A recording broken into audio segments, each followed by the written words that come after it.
All right, well, thank you everybody for coming to our event today on the Uruguayan elections. My name is Nicolas Saldias, and I work here at the Wilson Center in the Latin American Program and the Argentina Project. And the title of our event today is End of an Era, Uruguay's Unexpectedly Close Election. So, from a comparative perspective, Uruguay is a star in the region. It really stands out. It has bucked the trend of economic recession, democratic backsliding, and has welcomed thousands of migrants from Venezuela and other countries in the region like Cuba as well. And unlike its imposing neighbors like Argentina and Brazil, Uruguay has avoided recession, extreme political polarization, and the politicization of the judiciary. 16 years of uninterrupted economic growth and a proactive set of economic redistribution have reduced poverty and inequality in the country to historic lows and the lowest in the region by far. Uruguay is also regarded by many measures of democratic quality to be the most democratic and tolerant society in Latin America and amongst the most in the world. Against this backdrop, the governing Frente Amplio, Uruguay's governing party since 2005, is one of the few remaining governments in power from the pink tide period. It is a successful case of a center-left government in power that has maintained democratic integrity. Uruguay, under the Frente Amplio, is a rare case of integrating progressive social and economic policies within a macroprudential framework.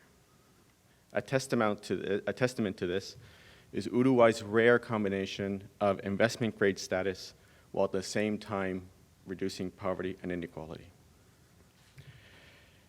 Uruguay also, under the Frente Amplio, has avoided the stain of systemic corruption that has plagued many other pink tide governments. When a case of corruption did occur, the vice president of the country was forced to resign by internal party mechanisms. Yet, for all these advancements and laudable attempts at transparency, the Frente Amplio's re-election is now under question after 15 years of power. After winning a convincing victory in 2014, the third Frente Amplio government under Tabaré has had an approval rating underwater for most of his term. For Uruguayans, there are clear signs of economic stagnation, low economic growth, a budget deficit that consistently exceeds government expectations, a ceaseless increase in unemployment, and an overvalued exchange rate that puts the country's competitiveness at risk. There's also signs of social frustration in the country. There has been a noticeable increase in crime, and the public education system continues to disappoint its citizens. On foreign policy, the country is a standout in a bad way. It has equivocated on the Venezuela crisis, and only very recently, under pressure from moderates within the party and from outside, the leaders of the Frente Amplio finally called Nicolás Maduro a dictator. This places the Frente Amplio's current presidential candidate, former Mayor of Montevideo, Daniel Martinez, in a tough spot. He's had to balance the current government's shortcomings, but continue to convince voters that the Frente Amplio is the one party that can answer the country's problems. Although Martinez is personally popular, there's no question that the country's brand has been damaged. The election has also seen Uruguay's once predictable politics transform into one defined by uncertainty and with new faces and parties. Social media, for example, has given rise to new social movements, for example, Un Solo Uruguay, that has reinvigorated conservatives in the country and the rural sector, with demands of pro-market reforms, but also populist ones.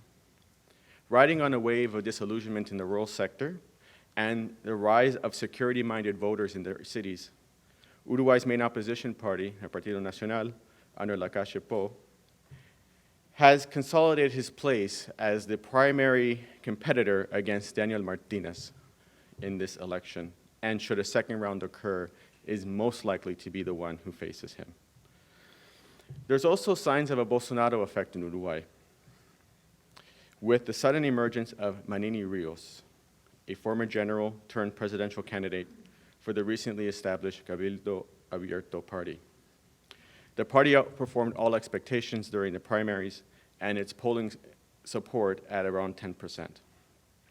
The Frente Amplio is also facing an unexpected challenge from the center, with another new outsider, although his name is probably well known here in Washington, Ernesto Talvi, the new leader of the Partido Colorado. The Partido Colorado was once Uruguay's governing party, well known, defined by its fascismo, but was decimated after the 2002 crisis.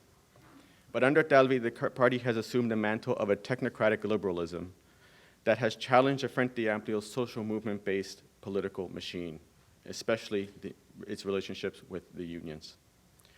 The party saw the largest growth among the main parties in the primaries, and Talvi is running a strong third. No matter who will be in government after March 1st, 2020, it is unlikely that any party will have a parliamentary majority and will likely have to build coalitions with other parties, a situation that the Frente Amplio has never had to do. The good thing is that Uruguay's problems are big, but not insurmountable. Our expert panel is well placed to expand on these and other issues facing Uruguay's electorate. Joining us today is Monica de Bolle, is the director of the Johns Hopkins SAIS Latin American Studies Program and Emerging Markets, and a senior fellow at the Peterson Institute for International Economics. Pedro Isern is an executive director at the Center for the Study of Contemporary Open Societies in Uruguay, a professor at the Universidad Hort in Montevideo, and a PhD candidate in political science at the Universidad Católica in Argentina. And Arturo Poskodansky, economist in residence at the Hearst Senior Professorial Lecturer School of International Service at the American University. He was a chief economist for emerging markets at ABN AMRO Bank, as well as a chief economist for the Americas at ING Bank and JP Morgan. And our moderator today is Benjamin Guerin, who is the director of the Argentina Project and senior advisor to the Latin American program. He is an adjunct professor at Johns Hopkins and a former South America director on the National Security Council at the White House. Thank you for joining us, and I hope you enjoy the event. Thank you.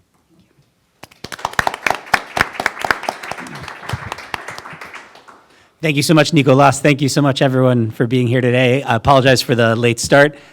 We will get right to it. We're going to begin with a presentation from Pedro, and then we will call on our other experts for their analysis. We will, of course, incorporate your questions as well, so throughout the presentation, please think about what you are curious to learn about the Uruguayan elections. Without any further delay, Pedro, please welcome, and thanks so much for coming.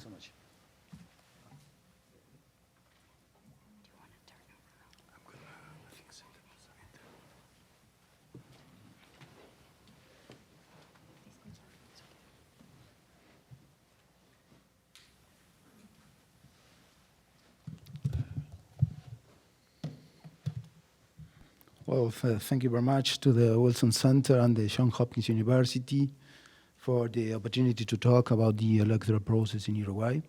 My special thanks to Director Cynthia Aronson, she's not here, Director Monica de Bolle, Professor Benjamin Guerin, and Mackenzie and Nicolas Elias. Thank you very much for this opportunity.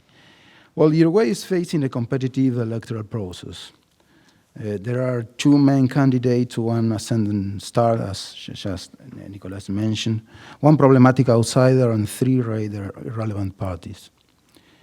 The first main candidate is Daniel Martinez, who comes from the incumbent Frente Amplio, as Nicolas said, Frente Amplio, the broad front. He's currently obtaining 37% of the vote. The second main candidate is Luis Lacalle Pou. He represents the National Blanco Party, a center-right political party which systematically took the second place in the presidential election of 2004, 2009, and 2014.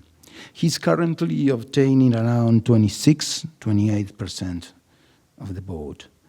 The ascendant star, a well-known Ernesto Talvi, represents a revitalized Colorado party, and I will argue he represents the main threat for the government coalition. He's currently obtaining 20%. of the vote. The problematic outsider is a former chief of the army, General Guido Manini Ríos. He had a surprising performance on June 30 when the primary took place. He's currently obtaining, as Nicolas just said, 8 to 10% of the vote. So quickly, some central points. There is a 99% probability there will be a second round. Everybody knows that. There is a 100% probability Daniel Martinez will be one of the contenders. There is a relatively high probability Luis Lacalle Pou will be the challenger. But still, there is a reasonable probability Ernesto Talvi can reach the second round. What are the main concerns? Of course, the first, the economy. Second, insecurity. Third, unemployment. Fourth, the state of the secular state. It's a very important topic.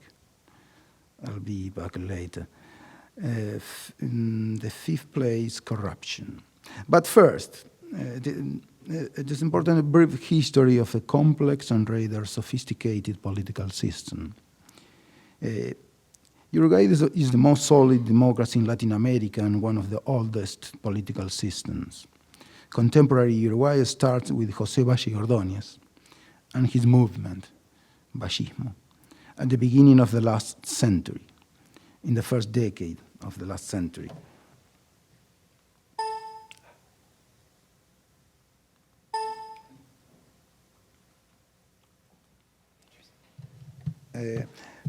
Vallismo.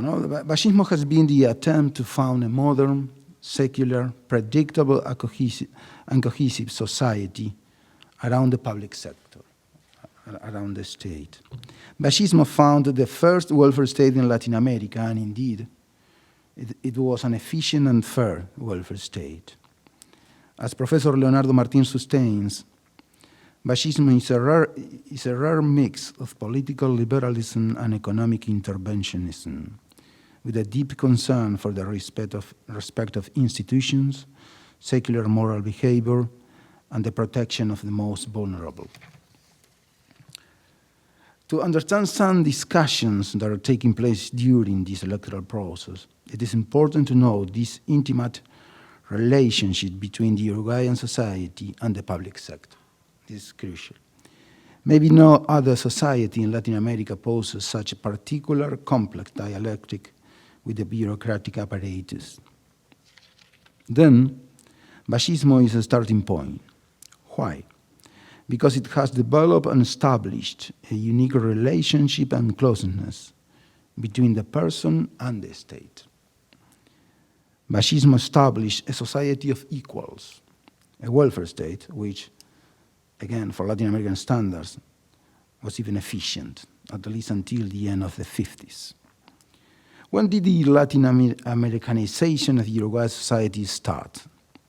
Clearly, the dictatorship between 1973 and 1985 has been a breaking point. There is a second reference, which is, of course, the crisis of 2002. Why? Because such a devastating crisis gave the fatal blow to the aspiration of that cohesive society. In a sense, we are all social children of that crisis. The Frente Amplio, is a child of the crisis. Then the crisis of 2002 was a second breaking point.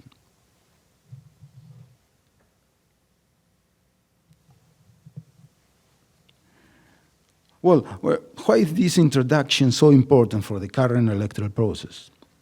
Because after the crisis of 2002, the Front emerged in the 2005 presidential election, not only as a center-left coalition, but also as a political actor broad enough as to try to capture, symbolic and practically, the Vallista state.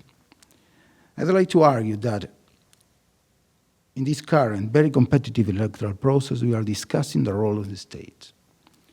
What is the role of the state after 100 years of fascism and 17 years of the crisis that converted the Vallista public sector into an increasingly paternalistic state?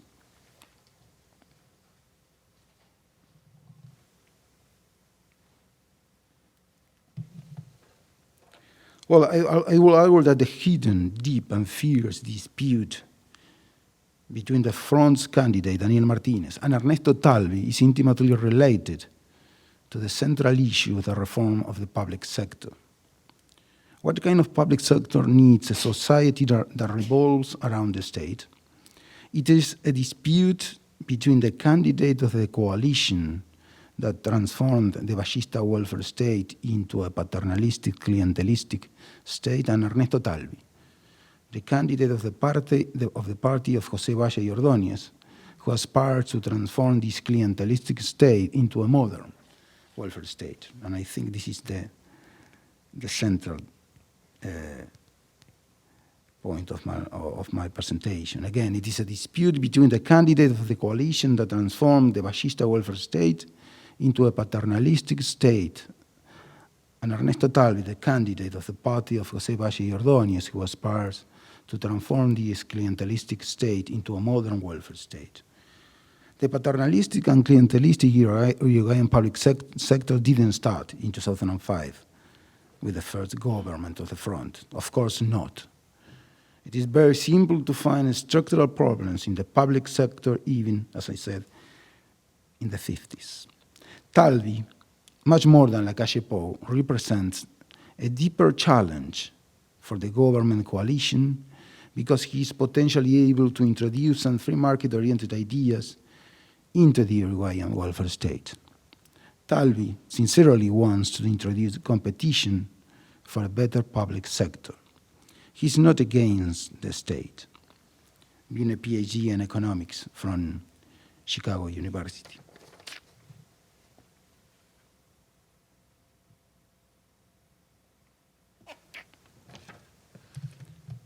Indeed, it is a competitive election because we are discussing the future of the welfare state, and for the first time in decades, there is an incipient and tacit coalition between Blancos and Colorados that is really able to dispute the idea and the symbol of this project.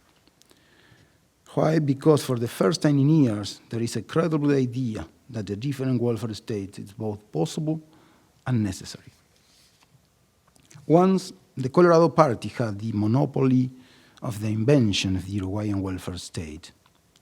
Since 2005, the Front has been able to get credit for the better functioning of the public apparatus. Now there is a new narrative. Two factors have made this possibility credible. One is the revitalization of the Colorado Party, and the other is Talvi's ability to talk as a fascista about the essential need to reform the state.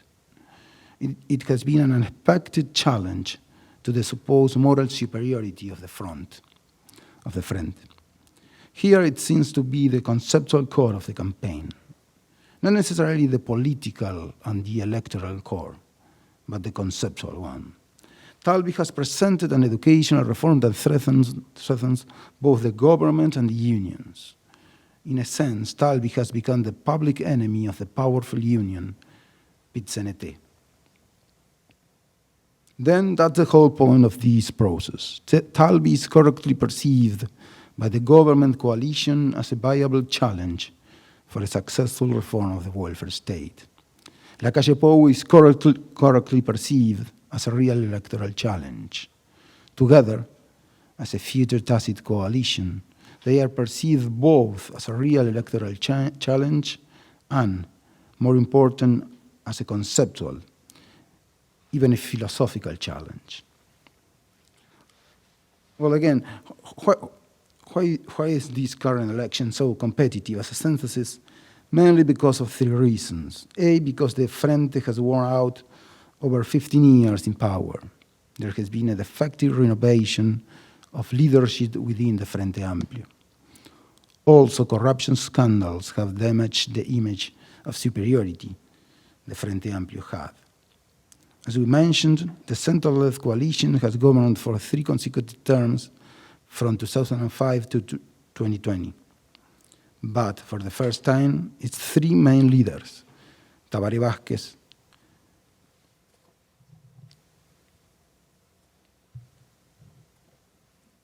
but for the first time, its three main leaders, Tabaré Vázquez, José Pepe Mujica, and Danilo Astori, will not engage in the fight for power.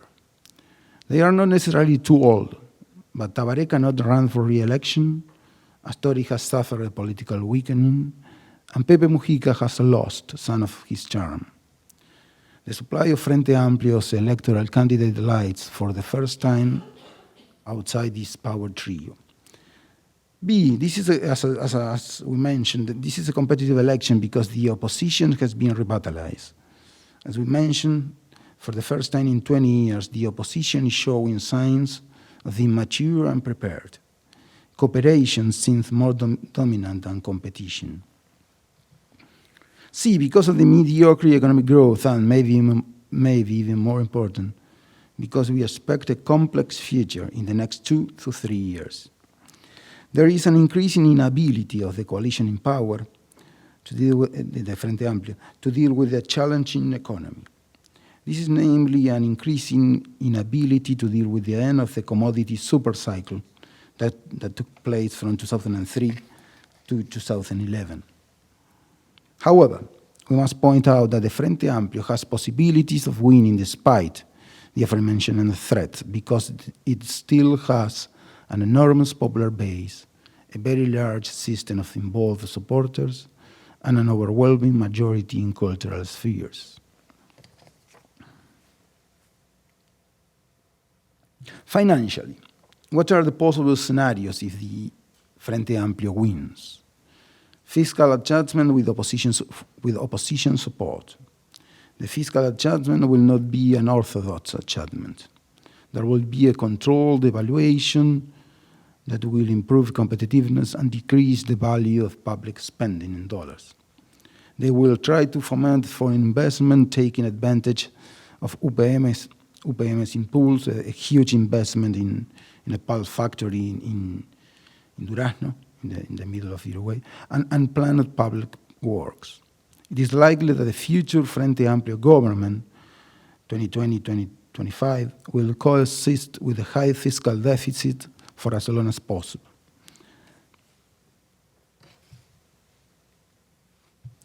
And if the opposition wins, well, fiscal adjustment without Frente Amplio support, the opposition will not implement an orthodox adjustment either, but it will focus more on macroeconomic aspects and will likely cut spending more visible, which will create a great tension with the PIT-CNT, the main trade union. The opposition's ability to carry out an adjustment will depend on the government firmness and the maturity of the duo made up of the trade union, PIT-CNT, and the Frente Amplio in opposition. It is very likely that the next opposition, the potential opposition government, will relax regulations. Still pending, there is a relevant, very important question. There is a relevant question which will help confirm the high institutional quality of Uruguayan's democracy.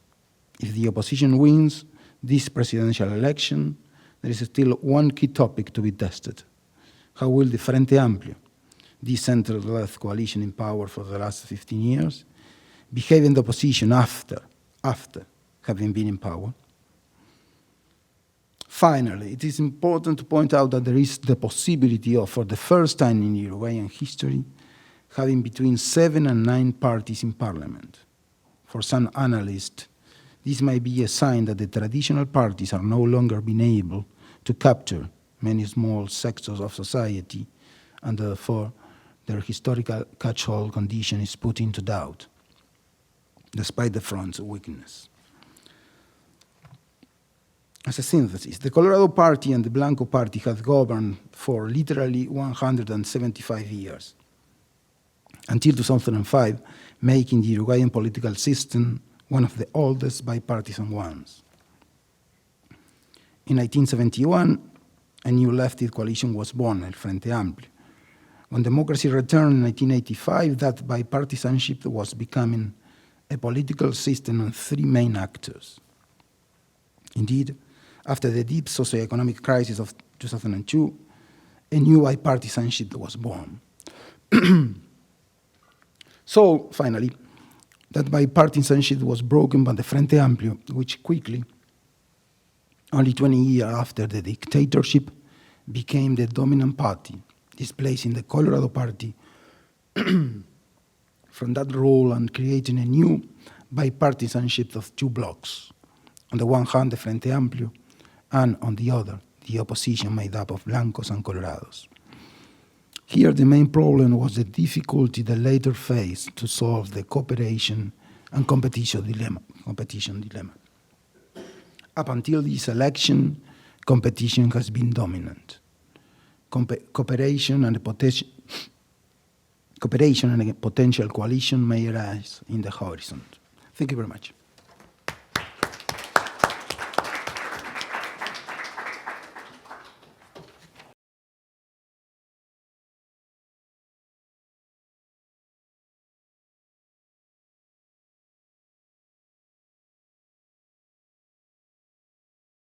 I'm going to stand here just because, actually, I'm going to stand here.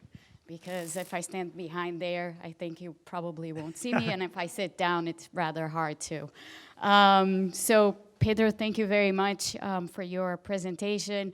It's a delight for me. Thank you, Benjamin, for inviting me to be here. It's a delight to be back at the Wilson Center. I was just here last week, so it feels like I never left the building in a way. Let me open up with a few words about the neighborhood. As a Brazilian, I feel like I can't ignore the neighborhood that Uruguay is in. But in that context, sort of go back a little bit and talk about, where Uruguay is today economically, and I'll say something about the politics as well, and compared to where it was in the late 90s. So if we just go back to the late 90s, at that time, Argentina was in the throes of facing its financial crisis. I mean, this was before the default of 2001. And Brazil in 1999, some of you may remember, had a currency crisis, which was very traumatic, not just for Brazil, but for Argentina and for Uruguay. So Uruguay, at that time, because of the problems faced by its neighbors, and as I said, it's a tough neighborhood to live in for a country like Uruguay, they had a recession. And they had a recession that lasted for at least 2 years. And immediately after that recession, they were hit, very, very strongly hit, by the financial crisis in Argentina. And I happened to be, when they were hit by the crisis, I happened to be working at the International Monetary Fund.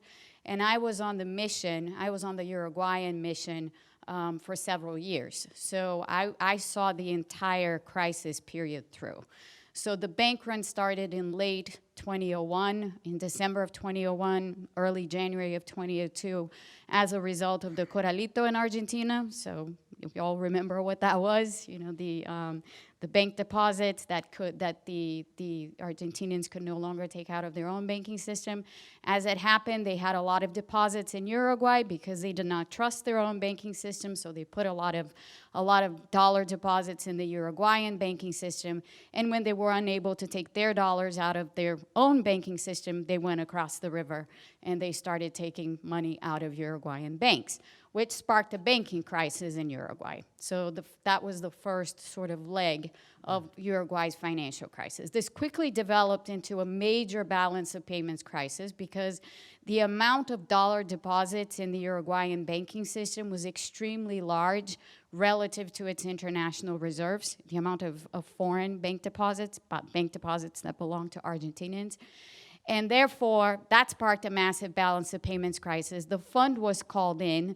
The fund had a long-term relationship with Uruguay, but very different from the type of relationship that it had with Brazil and Argentina. So for years before the financial crisis hit Argentina and contaminated Uruguay, the fund had what was called a precautionary standby arrangement with Uruguay, where it was basically an arrangement that it's a typical program, but the country doesn't necessarily draw down the resources. It serves as sort of an insurance mechanism, especially for a country like Uruguay that, as I said before, lives in a turbulent neighborhood. So when the crisis hit, there was this program already in place a new program was negotiated, much larger. The Uruguayans obviously drew down the funds from that program. And that crisis, it lasted, and it had a very, very, very significant impact on the Uruguayan economy, of which, the impact of which I got to see a lot of, real time. So the Uruguayans went through a banking crisis, a currency crisis, and a debt crisis in sequence, which is no small thing. It was a major turbulence to their economy. But to their credit, they were able to actually do one of the most successful, and still one that is very referenced, debt restructurings in history. Many restructurings that came after the Uruguayan debt restructuring were modeled, or were tried to be modeled after Uruguay's. Was a very elegant operation. The IMF was reluctantly involved in that, but was involved in that in some ways. And after that, the country really reorganized itself economically. And when we look at, that past and compare it to the current, to what's happening currently, so to the present, at the moment, we have, as you all know, Argentina again in crisis. We have Brazil, which had a major recession in 2015 and 2016, and still is recovering extremely slowly, with a lot of political turbulence, a lot of other issues facing the country at the moment. The politics are still very turbulent in Brazil. The politics are turbulent in Argentina. And Uruguay seems to have escaped the fate of, being directly affected by these events. So in spite of the fact that, yes, the economy could be growing more, yes, there is, there are a lot of things to be fixed in Uruguay, and yes, there's a level of discontent and dissatisfaction with the way that the country is doing. The truth is that the country has not suffered a recession, as was mentioned here before. By and large, this political transition that may happen in Uruguay will potentially be one of the most, at least compared to the two large neighbors, will be a very smooth transition in comparative terms. The elections, the political process as we look at it in Uruguay, no, Uruguay has not escaped the general trend in the region, which is, the lack of how the perception of traditional political parties as no longer serving exactly the population's needs, and therefore, the search for who does represent us now. But nonetheless, despite the fact that there may be greater political fragmentation coming out of these elections in Uruguay, the role of the presidential candidates, and especially the candidates that Pedro was just talking about, are, by and large, when you compare them to other candidates within the region that have run in recent elections, they're very reasonable people, and they're moderates, which is a big difference. So Uruguay, in spite of the fact that maybe the sense in the country might be one that there is deep polarization, it is nothing compared to what's happening around it, which is incredible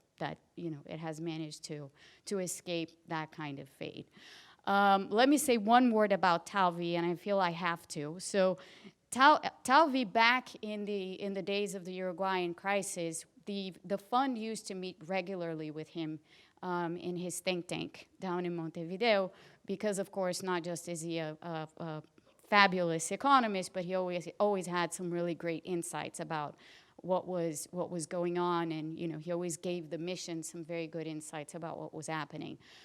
He and I have kind of been in touch over the years, and I had the privilege of co-authoring with him an article back in 2015 on Brazil's troubles, and having had conversations throughout the last few years about his vision for Uruguay and why he had decided to enter politics in Uruguay. And it is such a refreshing view, and it's something that you really do not see anywhere else in the region these days. So these efforts that Pedro was speaking of trying to modernize or reform the state, trying to actually have a well-functioning welfare state in Uruguay, and actually trying to move the country in a different direction, and the efforts that he has made over the past several years in that direction are really amazing. And it's quite incredible that, you know, he has risen to where he is now, and hopefully the face-off in the second round will be between Frente Amplio and the renovated Colorado, which I think would be a great thing to watch. So those are my initial comments, and I'm happy, obviously, to take questions afterwards. Thank you. Excellent, Monica. Thank you so much. And again, thank you to SAIS for co-sponsoring this event and being here today. Arturo, por favor.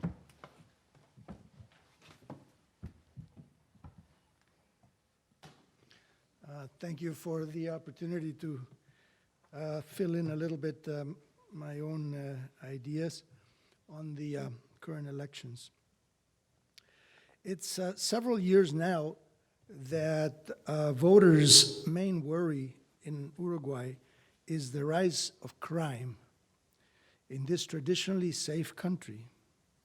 More than half of those polled deem it Uruguay's #1 problem, and with very good reason.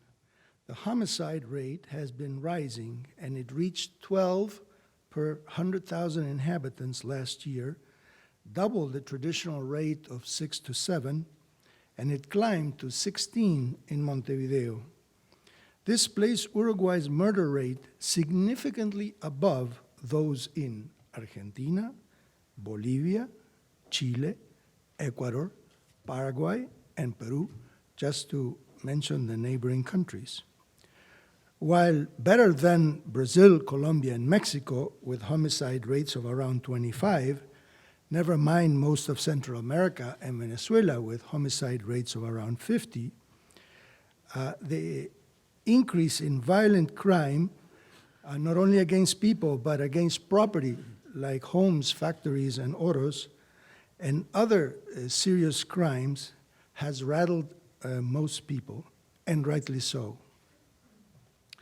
Potential causes of this now critical problem can be discussed, but in my view, they include the revised penal code of 2017, which prioritized kinder and gentler alternatives to going to prison, thereby softening the punishment to crime, and the spread of drug addiction in Uruguay and of narco-trafficking through Uruguay, despite or possibly because of the legalization of marijuana. I am told that what one can buy legally is a small amount of low-potency marijuana, and this may be providing not a solution, but a path to harder drugs trafficked illegally. The candidates have addressed the problem, and each has a number of proposals, but there's little differentiation among them, I would say, and none of the candidates have a track record of having been tough on crime. Being a general in Uruguay doesn't mean much in terms of being tough on anything. If voters are going to place responsibility for the crime wave on anyone, it is on the incumbent Frente Amplio.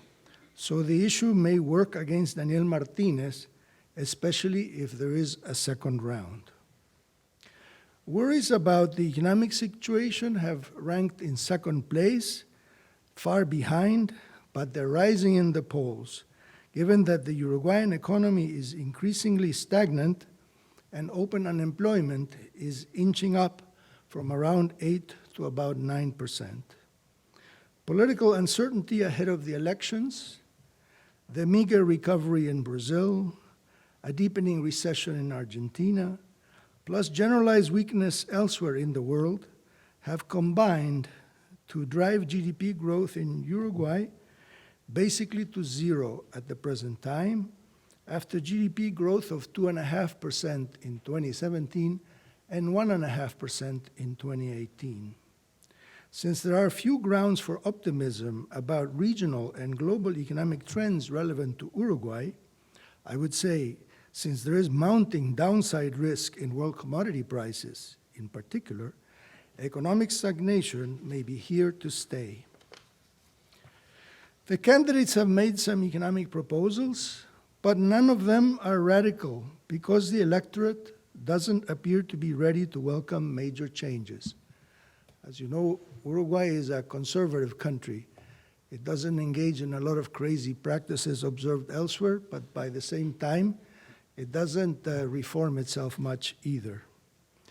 The country's economic situation could be a lot better, but there is no constituency for paying the upfront costs of path-altering reforms. For example, inflation has been averaging 8 to 9% for many, many years, but nobody is proposing to tighten monetary policy, such as to force inflation down to civilized levels of 2 to 3%, which countries like Chile, Colombia, and Peru, and now Brazil, among many other countries in the world, have long or recently achieved. The fiscal situation alluded to is fragile because the fiscal accounts have always registered a deficit of 2.5% to 4.5% of GDP per annum, no matter the business cycle, and because the extra revenues during the commodity boom years were virtually all spent in expanding and paying for the already large Uruguayan welfare state. Financing that deficit, mostly abroad, was relatively easy when the economy was growing, but it's going to be difficult to do in the coming years of lean cows. The government has assets that it could sell, but nobody's proposing to privatize the state enterprises, for example, just as nobody is calling for a reduction in the increasingly unaffordable welfare state. In the area of integration into global value chains, Uruguay has fallen short even of other Latin American countries of its own size, never mind Asian countries, in terms of access to the domestic market, to foreign markets, and in the efficiency of customs administration. The country is tied down by Mercosur and thus has relatively few trade agreements beyond those with its disappointing neighbors, limiting its ability for trade diversification and export growth. Nowadays, merchandise exports to Argentina and Brazil are only 20% of total, down sharply from nearly 40% in the early 2000s. However, none of the candidates is proposing to break free from the shackles of Mercosur, though Uruguay's economic opportunities would have been and are still far greater if the country were to open itself up to the world, not to speak of having become or becoming a regional free trade hub like Hong Kong or Singapore. The 15 years of Frente Amplio rule have installed public policies that are decidedly pro-labor union and generally anti-business, except for a few duty-free zones and the pulp mill enclaves, which are privileged worlds apart. Uruguay ranks in place 95 out of 190 in the World Bank's Ease of Doing Business Index. But in terms of protecting minority investors, it ranks 132. In trade across borders, it ranks 152. And in processing construction permits, it ranks 155. Uruguay is thus well behind Costa Rica, Peru, and Panama, not to speak of Chile and others. And yet, there is no explicit commitment of the candidates to improve the climate for business and investment. Uruguay ranks in place 53 out of 140 in the World Economic Forum's Global Competitiveness Index, mainly because of good grades for institutional and macroeconomic stability. But in terms of the quality of infrastructure, it ranks 62. The efficiency and flexibility of its product markets, a 77. In business dynamism, a 79. And in the quality of its financial markets, an 81. As concerned the competitiveness of its tourism industry, Uruguay ranks 74 out of 140, way behind the likes of Costa Rica, Panama, and Chile, not to speak of the Mexicos and Brazil. However, the candidates, for the most part, are not addressing these shortfalls either.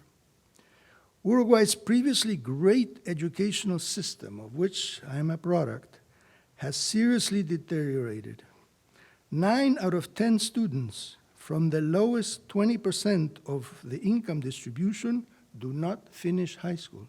9 out of 10. The performance of students in standardized tests is abysmally disappointing.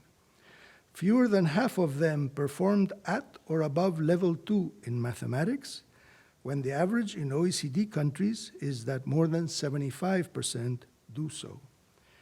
And 60% performed at or above level 2% in reading, when the average of other countries is 80%.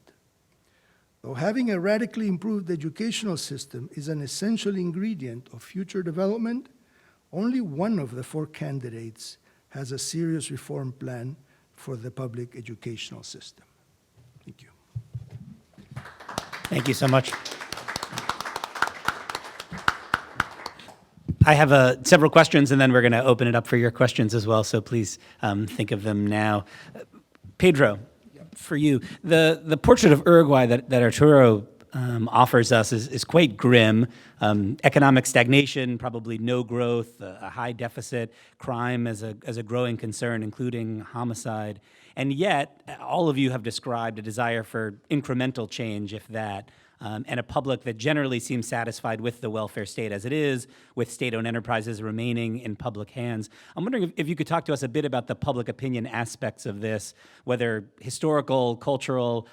Why is it that the Uruguayan public, given the conditions that Arturo and Monica have just described, doesn't seem ready for a broader rethinking of Uruguayan government, including, let alone privatizations, but other reforms that would go well beyond what we've seen in the platforms of all of the candidates in this closely fought election? Yeah, thank you. It is very difficult to privatize public enterprise in Uruguay. I think that the last coalition or government who tried that was Luis Lacalle Herrera. Luis Lacalle Herrera was the father of Luis Lacalle Pou. He used to be president between 1990 and 1995. He's the last Blanco Party president. He did push for a reform of the state, and it was quite impossible. Even it was a kind of it was a plebiscito for the privatization of the telephone company, Antel, which is one of the biggest, I think, after after ANCAP, which is the state-owned company. And in the year 2000 and 2001, Arturo, maybe you can help me, Presidente Jorge Valle, the last Colorado president, maybe very well known for you for some comments he did in one occasion. He pushed hard to privatize, or at least to open, to deregulate the telecommunication. It was so tough, first because the Frente Amplio was ascending, was in the opposition, pushing for power and having a very tough public discourse on the public enterprise. And so all 2 governments who tried to implement the state reform in Uruguay, the public enterprise failed. The Lacalle government 1990, 1995, and the Jorge Valle government in 2000 to 2005. I think it is Vallismo, the key issue when we talk about the difficulty to implement a deep economic and state reform in Uruguay. And as I mentioned during my presentation, the Frente Amplio government, the last 3 consecutive governments from 2005 to 2020,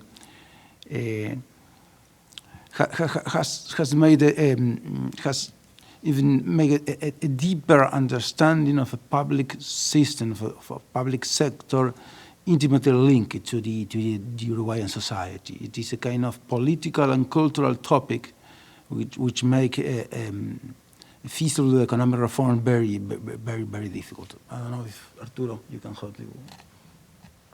So I don't know, one would have to have a lot of knowledge of psychology and sociology and things like that economists are not very good at. But I would say there are two issues. One is that I think welfare states, once built up, are very, very difficult to dismantle. Because, so many people live off of the state that you create a whole culture of dependency and paternalism and stuff like that. It was bad enough the way it was 15 years ago with, supposedly free education and healthcare and all kinds of things and pensions and so on, but it's gotten visibly worse because of all kinds of programs lauded in Washington to subsidize the poor.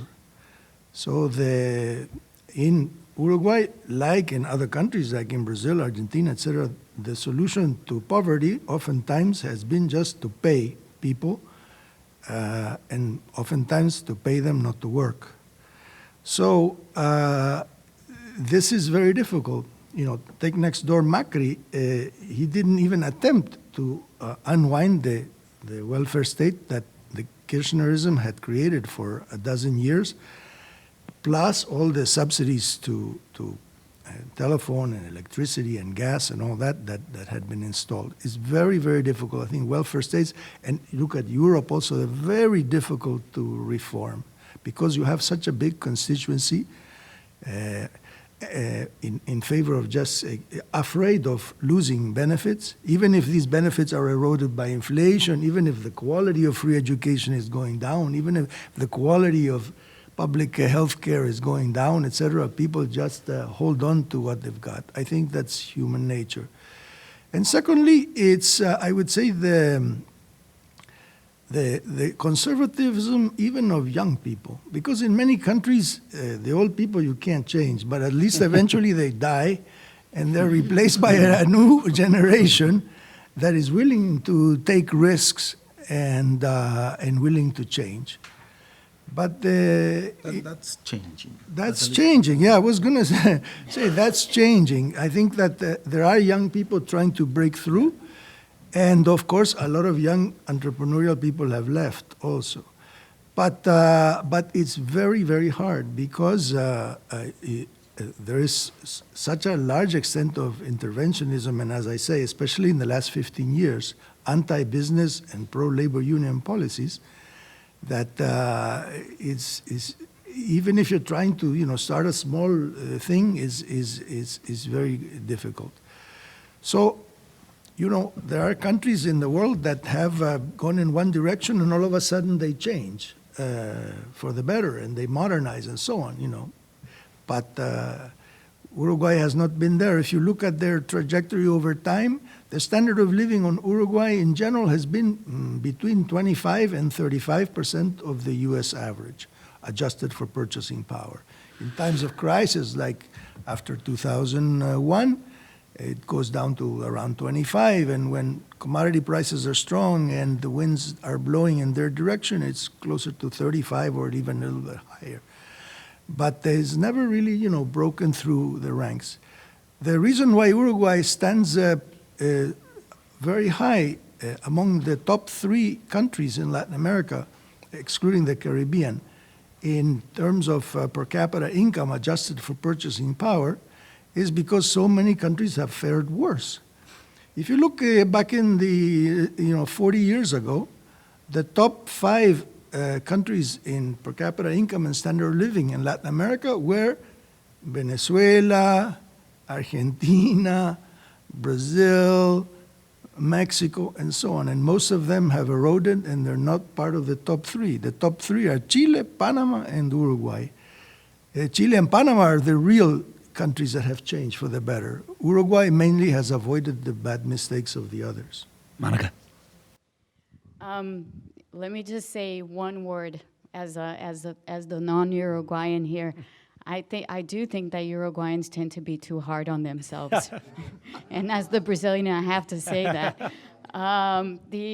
So I think this is a really interesting discussion in the sense that even though, when you compare Uruguay to everyone else, Uruguay is certainly at another level in a lot of areas.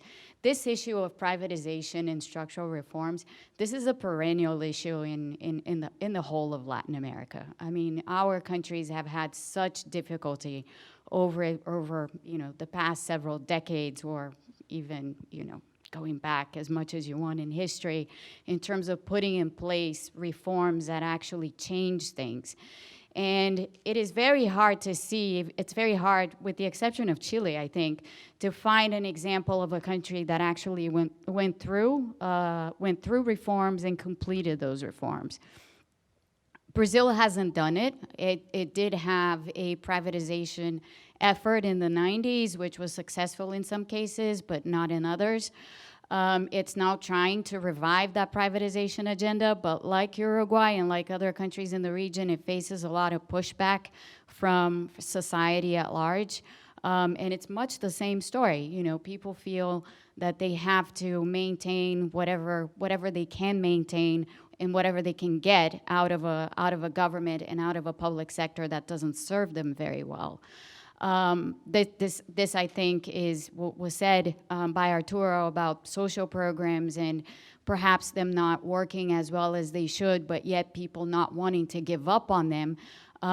This is a general trend in the region. You sort of see it everywhere. So I think the issues that Uruguay brings up, again, in relative terms, in my opinion, to a much less severe degree than what shows up in other countries, are issues that plague the entire region, and where despite the fact that you have perhaps better leadership in some places than in others, they remain, which I think is a paradox, and it's a kind of a conundrum. Why is it that, despite the differences in leadership, our problems are so similar? Before we open it up for questions, Monica, I wanted to go back to the regional context for a minute and talk about Mercosur.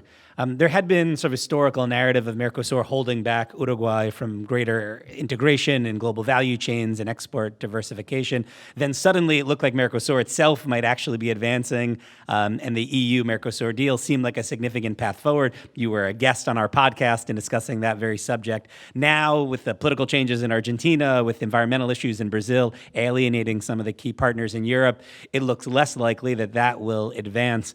How is Mercosur holding back or advancing Uruguay's interests, and what will happen over the next few years? What are Uruguay's options as a junior member of Mercosur, and what are its possibilities in terms of trade integration?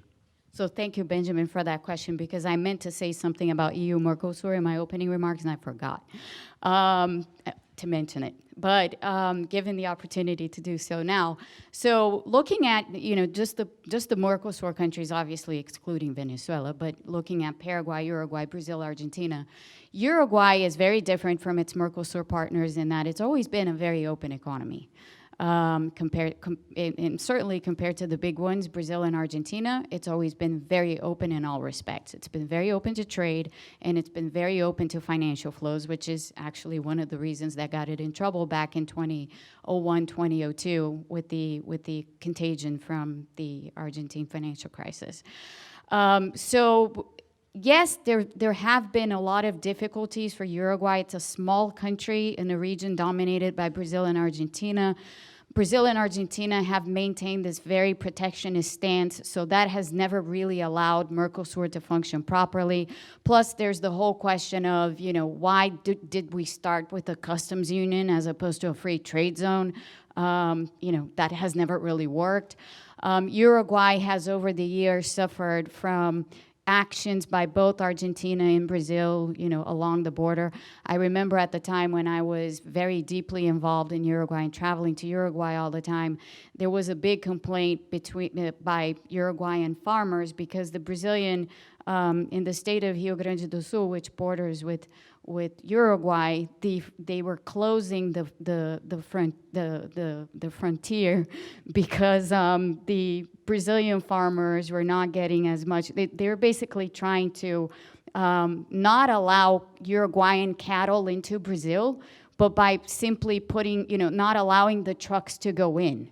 You know, so these sorts of issues have been perennial in the relationship between the countries in the region, and they've broadly hurt Uruguay in a lot of ways, given that it is the country that's been more open to trade than its partners. So when the EU-Mercosur deal was announced, from the perspective of a country that has this completely different view towards trade than its neighbors do, this would have been or could have been, I don't know if we can speak in the past, I'm speaking in the past with respect to EU and Mercosur for a lot of reasons, but it could have been a very big, thing for all countries involved, including for, and notably for Uruguay, which I think had the most to reap from it, quite frankly.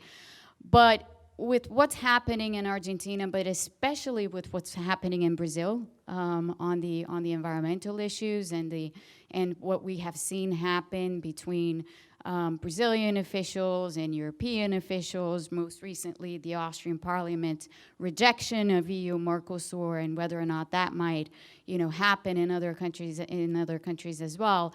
I quite frankly see a very hard path forward for EU-Mercosur, which certainly doesn't bode well for anybody, but most of all, Uruguay, which, as I said, is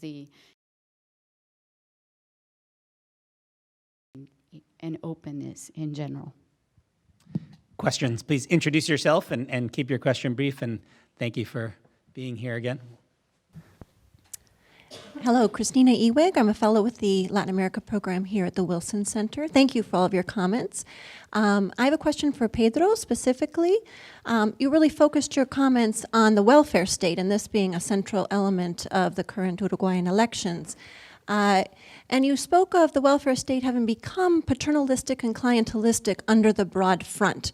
I haven't followed the full reforms of the welfare state in Uruguay under the broad front, but I do follow its healthcare reform and found that reform to be technically smart in terms of creating greater universalization and dealing with some of the past segmentation of Uruguay's healthcare system. So I wouldn't see that as paternalistic and clientelistic unless I'm missing something. So I'm wondering if you could speak to how specifically the welfare state has become more paternalistic and clientelistic under the broad front, and then speak to the proposals by Talvi. What are exactly the reforms that are being proposed by Talvi for reform of the welfare state in Uruguay? Thank you. I'm going to collect 2 or 3 more questions, and then we will address them as a group. So we have one here and one here as well. Hi. Sorry. My name is Talita Pessoa, and I'm a master's student at Georgetown. I'm also a fellow with McLarty Associates. I wanted to ask about the question of education. I was lucky to be in South America during the summer, and I went to Uruguay a few times for work.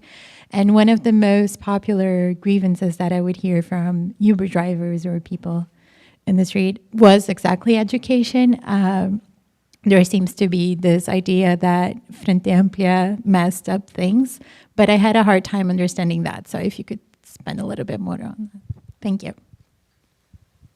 Thanks. Evan Ellis, currently with the State Department. I wanted to ask you about Uruguay's relationship with China and the impact of the elections on that. As you know, very quietly, Uruguay has developed very deep relationships with China, not only exports of things like soy and other agricultural projects, but a number of political commitments, Belt and Road, Asia Infrastructure, AIIB, the Latin America Business Summit 2 years in a row, the Comprehensive Strategic Partnership, more recently, the Huawei relationship with Antel, the cameras on the border. Although also there have been some projects that have not gone well. The problem with the fishing port, the problem with the train infrastructure.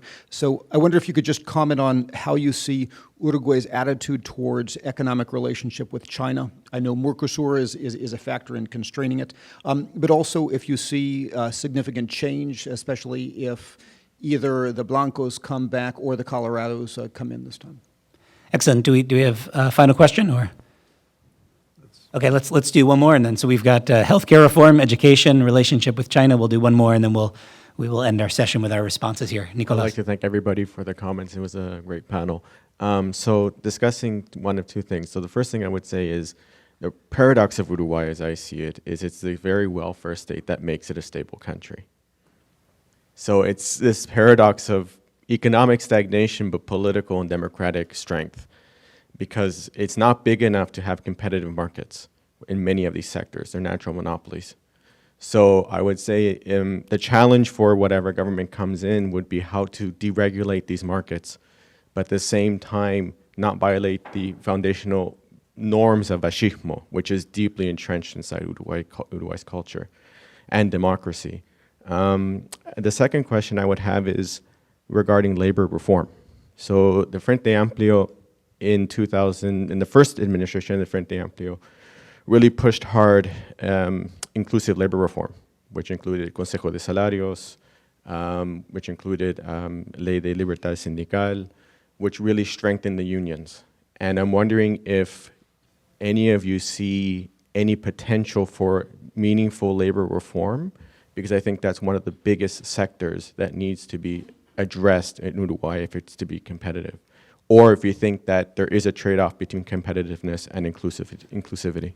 Thank you. Excellent, thanks. So we'll try to be brief so we can address all of these. I think, Pedro, we'll start with you. Maybe you can combine questions about the healthcare reforms that were referenced and the state of the educational system, and then we will head toward China, labor reform issues, and the welfare state, and we'll distribute those amongst Arturo and There Monica. was a healthcare reform. It was just very inefficient in a sense. The mutualistas, which is the private sector linked to the companies, are just exhausted. Public employees increasing in 50,000, and just it's impossible to fire any public employee in Uruguay. It's simply impossible. It is legally impossible. The public companies are just not only impossible to privatize, but even to try to deregulate, to make it more efficient. It is just, has been impossible even before the Frente Amplio, when the Frente Amplio emerged in power in 2005. But the Frente Amplio established a local culture of the public as something better than the private. The private. And for example, I just brought Daniel Martinez, the Frente Amplio candidate. He had been the president of the largest firm in the country, the state-owned oil company ANCAP. And ANCAP is an open wound in Frente Amplio's brief time in power. It has the monopoly on production and distribution of fuel and has set the highest prices in the region. And despite this, ANCAP has lost $800 million, which for Uruguay is a scandal. And there is we didn't talk about corruption, maybe enough, which is something not new, but in a sense structurally new in Uruguay. Not necessarily after 2005, but it is an increasingly important topic. And the ANCAP scandal, the ANCAP fiasco was a scandal. Even though the mismanagement of ANCAP led to the resignation of Tabarés Vice President Raúl Sendic, Martinez has also been president of ANCAP during the term. And quickly, Talvi is trying to establish, to create 124 secondary schools. And it is a kind of, they're trying to establish a kind of, give them autonomy to establish new rules, to establish new curriculum, and to compete in a kind between each other. And it may be the Uruguayan version of charter schools, who knows, but just for you to... It is a kind of, and it is a kind of revolution, maybe a revolution in Uruguay. And just to say something about the last question, I think Uruguay has a problem with the neighborhood, very important problem with that, because it is not enough to be better than Argentina or Venezuela. It is clearly not enough. We cannot speak all the time about being better than Argentina, which is quite easy in a sense, or even Venezuela. When we try to to compare us with Chile, of course, Chile, Panama, but even more with New Zealand. That's the classical standard of comparison at least in the middle of the last century with Uruguay. So, and again, it is an open economy, but just because Brazil and Argentina are the closest economy on earth, in a sense, no? So again, it is difficult for European people to all the time being in the comparison with Argentina and Brazil. No? Monica, maybe you could talk about the China issue for a moment. I'd actually like to talk about two things. I can talk about the China issue for sure, but before that, going back to your point, I think one thing that we need to say also about Uruguay and that we haven't said as much of is that it is the country, when you look across the entire region, it is one of the most egalitarian countries in the region. And the fact that the welfare state has been the way that it's been has probably to a large extent helped Uruguay to have relatively low levels of inequality, again, compared to its neighbors, but, you know, inequality has been relatively low in Uruguay compared to everybody else. And that has huge implications because, I mean, when we look at not just the region, but across the world, we know that inequality has been a factor in driving political polarization and driving, you know, just extremist politicians into power and driving narratives about nationalism and all sorts of other things. And we don't see that happening in Uruguay. And in fact, as I was underscoring in my remarks, the really notable thing about about these elections in Uruguay is exactly the lack of extremist candidates, you know, sort of bucking the trend that we've been seeing happen across the world. And I think that's an important thing to keep in mind. On the China issue itself, China has increasingly been a player in the region, as we all know. Much of that, I think, is because, you know, over the past several administrations here in the U.S., there hasn't been much attention to the region, and China has gradually been occupying that space. So China has become a major investor in a lot of these economies. It has a lot of investments in Uruguay, but it also has a lot of investments in Argentina and in Brazil. Not to mention what they've done in Venezuela, but that's a completely different story. And you know, they're filling a gap. They're filling a gap, and they're filling a gap that these countries need. That is the role that China is playing. And if there's anything to be said about that, I think it is a lack of perhaps U.S. foreign policy strategy towards the region more than anything else. Arturo, let's close with some remarks about labor reform, but maybe broader questions about competitiveness in Uruguay. I mean, it has the free trade zones, which have generated some economic activity. It has the software industry that Uruguay celebrates. But it seems like you have not been impressed with the business climate, the investment climate in Uruguay, and its ability to diversify its exports. Maybe talk about labor reform, but more broadly, competitiveness in Uruguay and what it produces. And, you know, what are some of the structural impediments to a more dynamic economy? Yeah, so let me give you a couple of concrete examples. Why is it so difficult to deconstruct the welfare state? And why is it so difficult, for example, to break the monopolies of the state-owned companies and so on? I'll give you the example of ANCAP. So ANCAP was set up a long time ago with a monopoly on the importation of crude oil. And it has a refinery, the country's only, and ANCAP systematically charges consumers of oil. And you might say, well, why not you just end that monopoly and let people buy whether crude or petroleum derivatives freely? That would be, let's say, the market solution. Yeah, but the problem is that the reason why ANCAP overcharges its consumers for the oil it imports and it refines, it's because it's part of the welfare state. ANCAP subsidizes mass transit. ANCAP subsidizes the sugarcane industry. ANCAP, you know, it's a little bit like you saw in some other countries, whether Mexico or Venezuela and so on, where the state enterprises become the agents of of the welfare state. Once a whiskey company. Yeah, owns cement and whiskey and so on. So that's the problem. And but in general, as I say, of course, there is talk of maybe ending the monopoly of importation. That would be the easiest thing. But that would create a crisis for the state because it needs the excess charges that ANCAP levies to run the welfare state. But it's very difficult to have any energy-intensive activity in Uruguay because of the... Now, they have done some things. The matrix of production of energy in Uruguay has changed radically. There's a lot of solar panels. There's a lot of windmills.